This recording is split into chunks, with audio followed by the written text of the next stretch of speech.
Portulaca, otherwise known as the Sunjewel, semi-succulent plant with little flowers on it.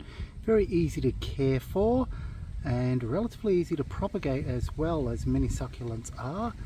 There's a variety of different coloured flowers that you can get it in. Very nice, small, and bees seem to absolutely love it as well.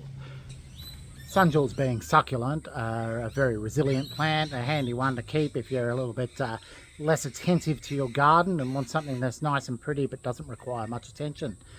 Propagation is also very easy, as the majority of succulents and semi-succulents actually are, and yeah, I'll show you a couple of little tips for it. So if you're taking a closer look at the plant itself, the main areas you want to pay attention to, is the nodes. Now, they don't require a particularly large amount in order to propagate from.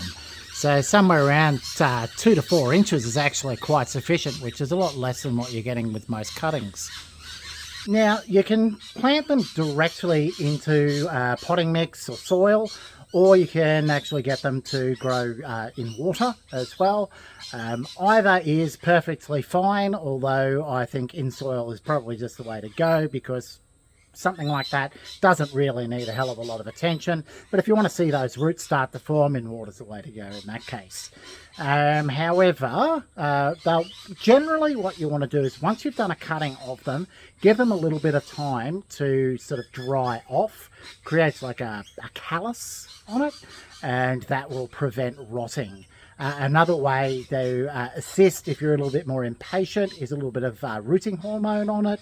That will actually in itself help to sort of kind of seal and help heal that up as well a little bit faster, and make it less prone to having rotting or infections. Although being a succulent, it doesn't really need rooting hormone for the actual rooting process. So this one here is cuttings I took about 2 weeks ago, and as you can see, it's very, very healthy and happy in there now.